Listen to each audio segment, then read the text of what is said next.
You may notice that I'm not wearing fancy high heels tonight. This is the story of why.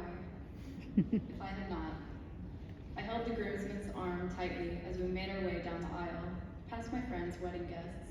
The groomsman, his name was Chris, I think, separated from me at the altar, and I managed to step up the 2 steps onto the stage with my enormously tall heels. I stood by the maid of honor and waited for the other bridesmaids and groomsmen to parade down the aisle. When all the guests stood up and Ashley started walking down the aisle with her dad, I wobbled and thought I was going to fall backward. Not because I was blown away by how beautiful my best friend was, though she was. Not because I was overcome with happiness for her, though of course I was. No, I thought I was going to lose my balance and fall because of my heels. Those stupid heels. I'm 5'1", and I wore the heels so that I wouldn't look drastically shorter than Ashley and the other bridesmaids. My little plan worked. I was actually taller than Ashley, even though without shoes, she's several inches taller than me.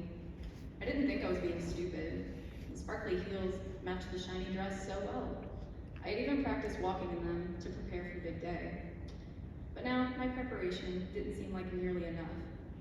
I stood frozen in place, terrified that I would lose balance and topple over, hurting myself and hurting my pride even more.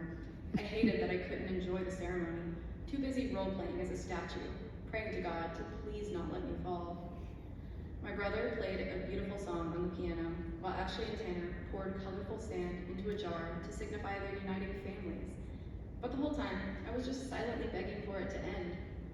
But then, as the couple began their vows, I started panicking about how I would get off the stage.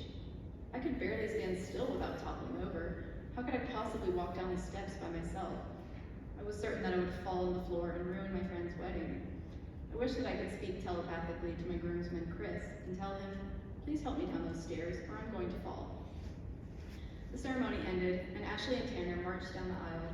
I was at least glad that Ashley wouldn't witness my epic fall, but she would hear about it later, and when she did, I knew she would never let me live it down.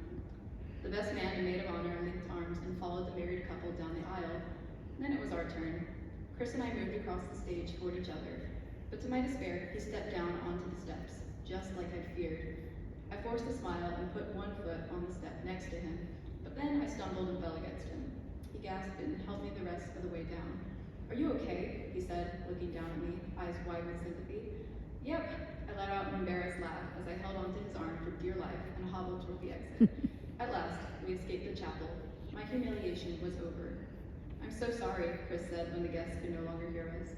I didn't mean to make you fall. No, I said. It's not your fault, it's mine.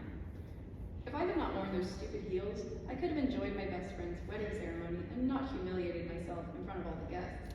If I learned one thing from that day, it's that I won't be wearing heels at my own wedding.